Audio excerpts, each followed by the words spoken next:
Assalamualaikum warahmatullahi wabarakatuh. Selamat pagi semuanya. Hari ini kita akan belajar Microsoft Word versi 2013. Pastikan teman-teman semua sudah menginstal aplikasi yang sudah Ibu berikan melalui Google Drive atau teman-teman bisa mencari sendiri di Google ya, itu banyak sekali. Oke, permulaan yang harus kita lakukan adalah klik blank dokumen. Ini adalah tampilan ya. Ibu akan buka lagi dari file. File di sini banyak sekali ya, menu-menu ya. Ada info, info ini adalah pemberian informasi untuk mengetahui versi berapa yang kita gunakan.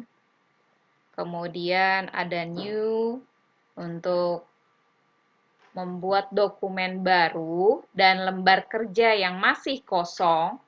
Kemudian juga teman-teman bisa menggunakan template. Ya, bentuknya seperti ini. Kemudian ada menu save. Menu save ini untuk menyimpan file yang sudah ada sebelumnya. Jadi posisinya file ini kita buka kemudian kita edit. Nah, untuk menyimpannya lagi tanpa harus membuat nama file baru, tinggal file, kemudian pilih save. Atau teman-teman bisa menggunakan CTRL plus S. Kemudian ada Save As. Save As ini untuk menyimpan data baru dengan nama baru, ya. Yang sebelumnya memang tidak ada, belum tersimpan sama sekali. Nah, atau teman-teman bisa menggunakan klik CTRL plus S. Loh, kok sama Bu? Dengan save? Ya, untuk CTRL plus S itu hampir sama ya. Cuma posisinya ketika teman-teman membuka lembar kerja baru, dia akan menyimpan file baru otomatis ya. Tetapi kalau file tersebut sudah ada sebelumnya, maka dia akan menyimpan kembali dengan nama yang sama. Kemudian print. Print fungsinya untuk mencetak atau mengatur opsi pencetakan file. Ya, bisa disimpan PDF ya atau mau langsung ngeprint. Kemudian share. Share ini untuk berbagi informasi dengan orang lain. Kemudian ada export. Export ini untuk program convert PDF to Word, ya. Kemudian ada close. Close ini mengeluarkan file yang sedang aktif. Kemudian ada account. Account ini untuk layanan online, ya, layanan online storage. Kemudian ada option. Option ini fungsinya untuk melakukan pengaturan secara umum, baik itu tampilan, bahasa, ya, maupun add-ins yang lain. Nah, sampai sini insya Allah paham ya teman-teman ya. Kalau tidak paham, nanti sambil dibuka-buka lagi modul yang sudah Ibu berikan sebelumnya. Kemudian kita atur dulu, ya, kita atur dulu kertas yang akan digunakan. Adanya di mana? Ada page layout. Nah, teman-teman pasti sudah pernah mendengar ketika ada orang lain memberikan instruksi, silakan gunakan kertas A4 atau gunakan letter. Pengaturannya ada di page layout. Kemudian ada di page setup. Nah, teman-teman bisa menggunakan ribbon yang ada di sini.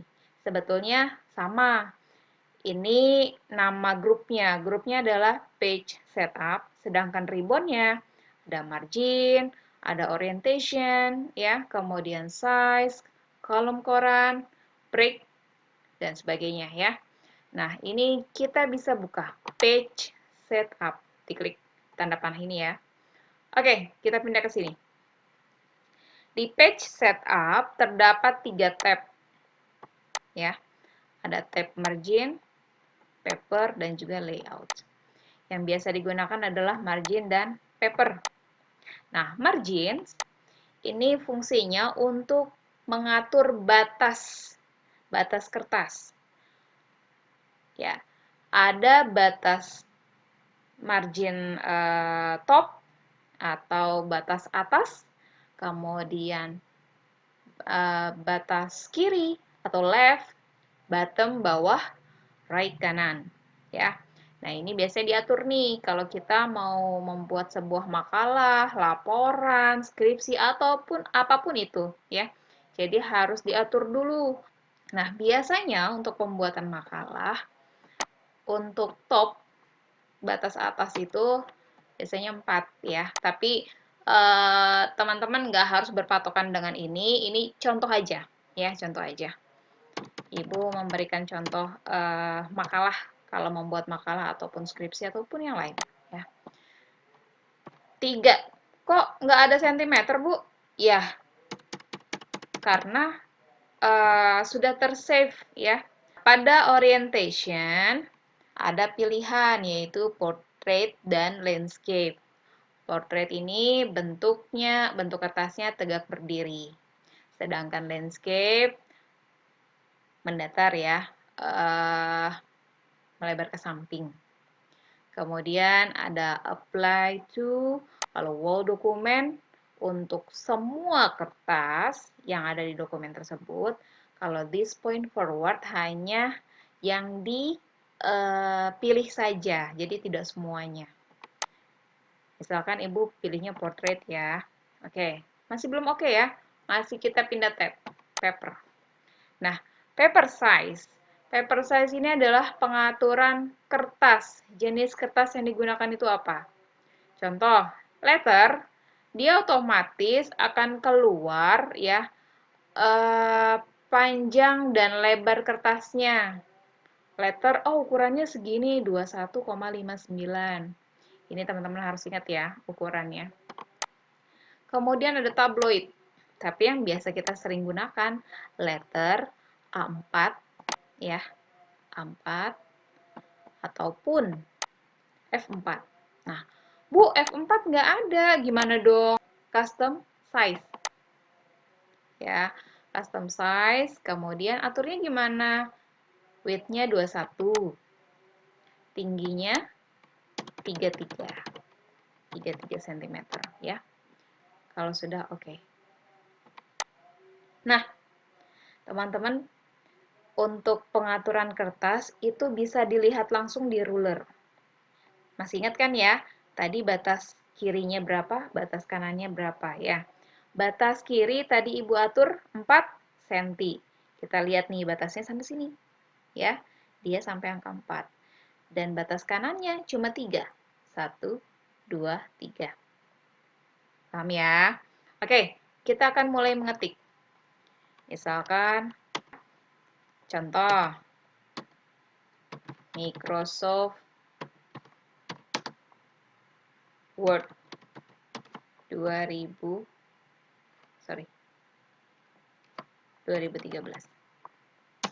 Enter. Kenapa enter? Enter ini fungsinya untuk menurunkan kursor. Ya. Oke, kita ketik. Microsoft Word adalah sebuah aplikasi untuk pengolah kata. Adapun kegunaan dari Microsoft. Oke, bentar. Tadi posisinya masih di sini ya. Ibu tidak enter, Nak. Dia akan turun sendiri ya. Berbeda dengan yang atas. Kalau yang atas itu dia menambah paragraf baru, ibaratnya seperti itu ya. Ganti paragraf. Tapi kalau misalkan masih dalam satu paragraf, tidak perlu di-enter. Dia ini pintar sendiri. Akan turun dengan sendirinya. Jadi tidak perlu di-enter di setiap akhir sini. Tidak perlu di-enter. ya, kecuali kita mau membuat paragraf baru. Oke, paham ya? Oke. Microsoft Word antara lain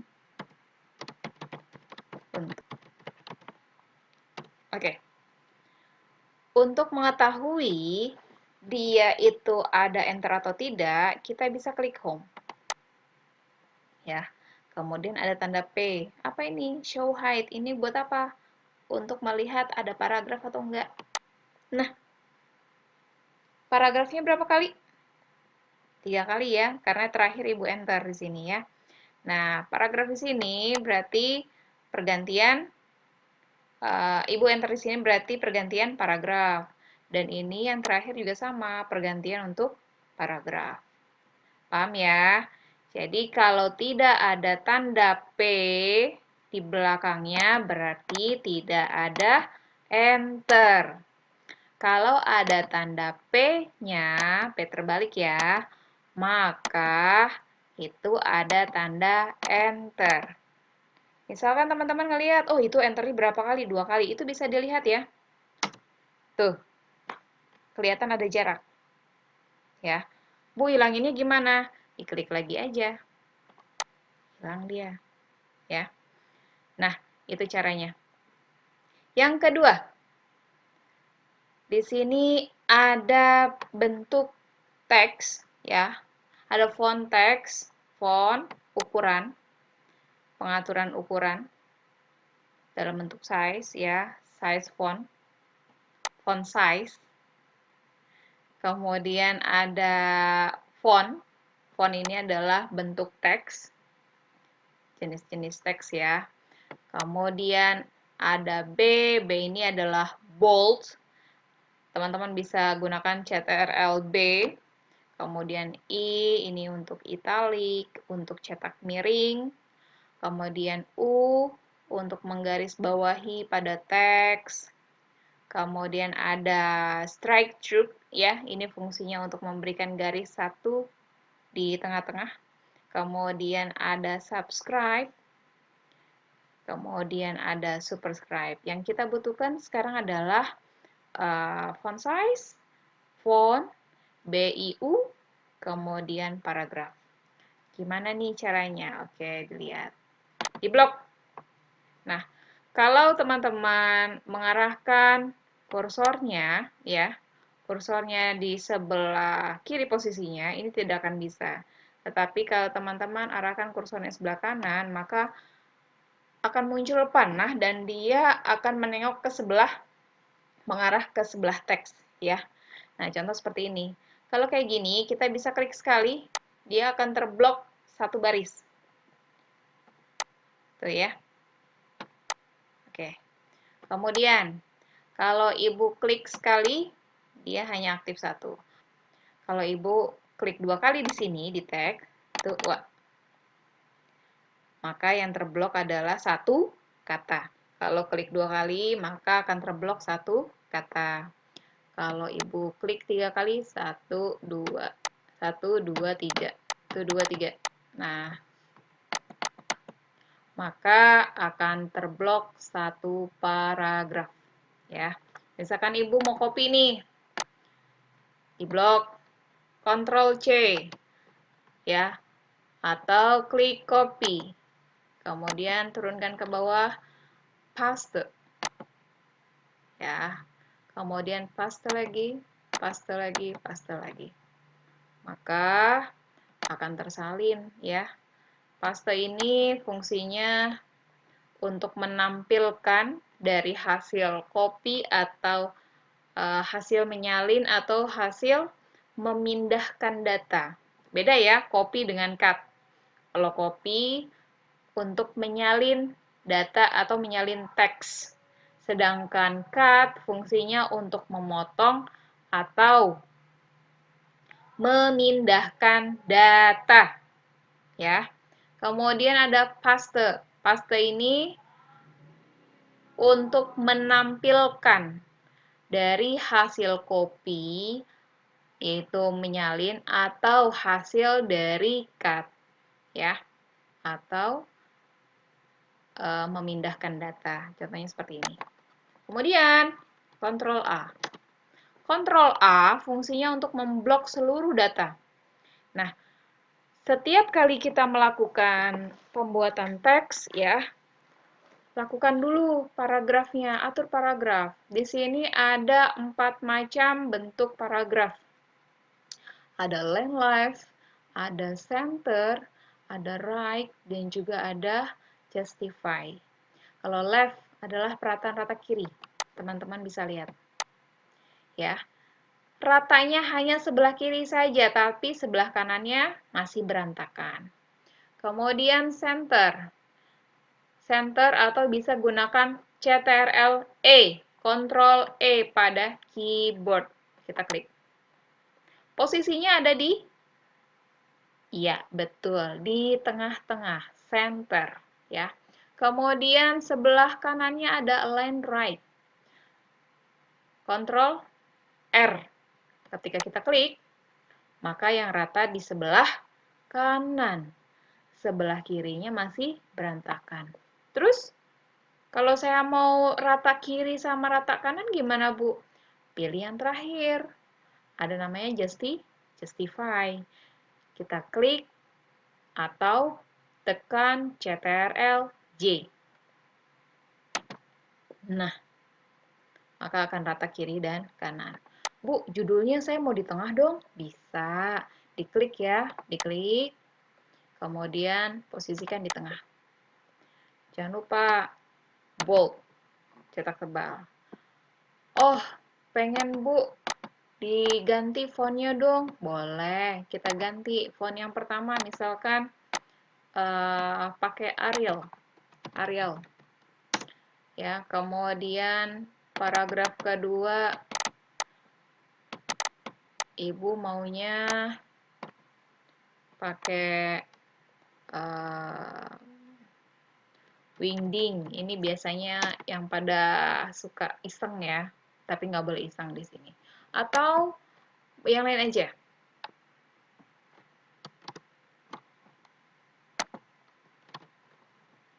Atau teman-teman mau gunakan Tahoma ya. Atau mau lagi pakai monotype cursiva. Misalkan. Itu contoh saja ya. Nah, itu cara untuk mengganti font. Kemudian untuk menambah ukuran, bagaimana? Pilihnya di font size. Font size ini misalkan, oh saya mau 16 ukurannya. Teksnya berapa? Oh teksnya mau 12 aja lah. Ya, tinggal kita ganti di sini masukkan 12. Nah, itu ya caranya ya. Oke, sampai sini ada pertanyaan ya? Insya Allah nggak ada pertanyaan. Nah, untuk memblok, misalkan Microsoft Word-nya mau cetak miring. Tinggal diblok dulu ya. Diblok, kemudian cetak miring. Bu, mau tambahin lagi underline? Oh, boleh. Garis bawah diklik. Itu caranya ya. Semoga teman-teman bisa memahami. Ya. Satu lagi. Ya, teman-teman bisa memberikan warna teks. Warna teksnya di blok dulu. Di sini ada font color. Font color, misalkan warna biru. Kemudian di sini warnanya kuning, ya. Kemudian di sini warnanya pink. Atau yang lain lah ya. Misalkan merah. Seperti itu. Nah, sebelahnya ada apa sih? Oh, sebelahnya ada teks highlight color. Buat apa ya? Kita lihat. Oh, ternyata pemberian warna pada background teks. Ya, dari masing-masing teks tuh ada warnanya. Bisa nggak diganti warna-warni? Bisa. Tapi ini sekedar tahu aja ya. Jarang digunakan hanya untuk pengoreksian ataupun hal yang lain. Oke, cara menyimpan file. Kita klik file. Kemudian save as. Nah, penyimpanan di sini maunya di mana simpannya? Misalkan Ibu maunya di desktop aja lah. Ya. Atau teman-teman bisa menyimpan di data D, tempat penyimpanan yang lebih aman misalkan. Oke. Kemudian nama filenya apa? Misalkan latihan 1. Yanti. Nah, untuk pemilihan ini banyak sekali ya save as type-nya. Simpan PDF bisa, tinggal diklik PDF saja. Atau di web. Nah, biasanya kita menyimpannya dengan menggunakan Word dokumen 1 kalau sudah save. Oke. Title-nya sudah muncul ya. Baik, itu saja dari Ibu. Kurang lebihnya mohon maaf. Wassalamualaikum warahmatullahi wabarakatuh.